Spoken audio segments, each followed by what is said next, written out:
अगली बड़ी खबर की ओर जाने से पहले आपको बता दें, ब्रिटिश एयरवेज ने तेल अवीव के लिए अपनी सभी फ्लाइट्स को सस्पेंड कर दिया है। तनाव बहुत चरम पर है। लेबनान से इजरायल सीमा में दुश्मन के एयरक्राफ्ट की घुसपैठ। सीधे ब्रेक करिए इस वक्त की बड़ी खबर। गोलान हाइट्स और गलीली के इलाके में हाई अलर्ट। नॉर्दर्न इजरायल के कई शहरों में हाई अलर्ट। इजरायली फोर्सेस ने एयर स्पेस में घुसपैठ की बात की है। इजरायल के नॉर्दर्न इलाकों में एयर अलर्ट कर दिया गया है। बड़ी खबर इस सब के बीच में एक और बड़ी खबर आ रही है। हिजबुल्लाह ने हमास की तरह हमला किया। ब्रेक करिए इस वक्त की बड़ी खबर। हिजबुल्लाह का इजरायल पर ड्रोन से हमला। कई ड्रोन से एक साथ हिजबुल्लाह का हमला। हिजबुल्लाह ने पैराग्लाइडर से भी उतारे अपने आतंकी। लेबनान बॉर्डर पर रहने वाले लोगों को बंकर में जाने के निर्देश। यह बड़ी खबर है। तीनों ब्रेकिंग, तीनों शॉट लीजिए। इस सब के बीच में एक और बड़ी खबर। इजरायली एयरफोर्स ने संभाला मोर्चा। बड़ी खबर। लेबनान सीमा पर फाइटर जेट्स की उड़ान। लेबनान कमांडोज के खिलाफ इजरायल का एक्शन। इजरायल के जो फाइटर जेट्स थे वो ऑलरेडी वहीं पर मौजूद थे।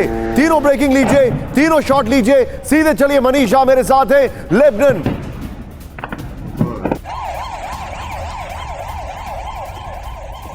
सीधे चलिए, मनीष शाह इस वक्त हमारे साथ है। मनीष, लेबनान से चिंताजनक खबरें हैं। जानकारी आ रही है कि वहां पर एयर इंट्रूजन हुआ है। नंबर 1, लॉन्ग रेंज मिसाइल से हाइफा इलाके में अटैक हुआ है। नंबर 2, नंबर 3, पैराग्लाइडर्स ड्रॉप किए गए हैं, ड्रोन एंटर किए गए हैं।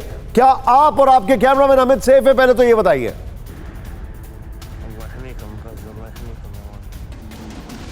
बिल्कुल निशांत, इस वक्त हम लोग सेफ हैं क्योंकि उसी समय सिक्योरिटी पर्सनल्स ने हम लोगों को कहा था कि हम जिस जगह पर थे वहां से आगे बढ़ने के लिए, वहां से खाली करने के लिए, तो जिधर सब सिविलियन को भेजा गया था हम लोग उस तरफ आ गए थे। और इस वक्त मैं कहूं तो जिस बात का अंदेशा था, जो दिन भर लगातार हम लोग बॉर्डर के पास रहकर उन आर्मी वालों के साथ रहकर बात कर रहे थे कि यहाँ पर हमला हो सकता है, जो इजरायली आर्मी का शक था, संदेह था, वो सही साबित हो गया और मैसिव अटैक किया गया हिजबुल्लाह की तरफ से। और जिस जगह पर हम लोग खड़े थे उस जगह पर अभी कहा जा रहा है, मतलब मुझे ये सूचना मिली है कि जिस रेस्टोरेंट में बैठकर 1.5 घंटे पहले मैंने कुछ खाया था, उस रेस्टोरेंट तक अटैक हुआ है। तो अभी बहुत सारे संख्या में ड्रोन से अटैक हुआ है, एयरक्राफ्ट से अटैक हो रहे हैं और फिर पैरामोटर्स के जरिए बहुत सारे लोग बॉर्डर के इस पार घुसने की कोशिश में। उसमें से कितने लोग घुस पाए हैं, कितने लोग नहीं, ये कहना अभी मुश्किल है, लेकिन निश्चित तौर पर जैसे ही वो इन्फॉर्मेशन आएगी, सिक्योरिटी ने उस पूरे इलाके को ब्लॉक कर दिया है। किसी को वहां जाने की इजाजत नहीं है। उससे पहले ही पूरे दिन भर में ही वहां पर रहने वाले रेजिडेंट्स को, मनीष, आप जहां पर मौजूद है वहां से हाइफा का इलाका कितना दूर है? देखिए, अगर मैं कहूं तो यहाँ से मुझे गाड़ी से मुश्किल से 20 से 25 मिनट की दूरी लगेगी। 20 से 25 मिनट लगेगा जब मैं हाइफा में पहुंच जाऊंगा। और हाइफा पर भी अटैक हुआ है।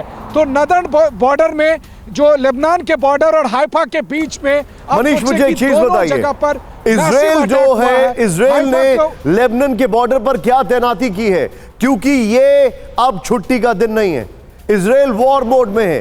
क्या इजरायल को यहां पर भी कोई सरप्राइज हो सकता है या इजरायल पूरी तरह तैयार है लेबनान बॉर्डर पर? देखिए, कम से कम 8 से 10 घंटे मैंने उस बॉर्डर पर आज बिताए हैं और उसके आधार पर मैं ये कह सकता हूं कि यहां पर इजरायल को कोई सरप्राइज नहीं मिलेगा। उन्होंने बहुत तैयारी कर रखी है और तैयारी का आलम यह है कि जब मैं आपसे बात कर रहा था, मैंने आपसे बताया था कि कैमरे पर हम नहीं दिखा रहे, लेकिन हजारों की संख्या में वहाँ पर सैनिक हैं, वहाँ पर टैंक है और उस पूरे इलाके को उन्होंने एक छावनी के तौर पर तब्दील कर दिया है। उनकी भले ही लड़ाके के साथ फाइट हो, लेकिन कोई सिविलियन को नुकसान नहीं होगा, इस बात की गारंटी तो मैं आपको दे सकता हूं। ठीक है Manish, thank you very much. Stay safe. आप और आपके cameraman Amit, be very safe. Manish, आप take care of your own security first and then हम आपके पास आते रहेंगे।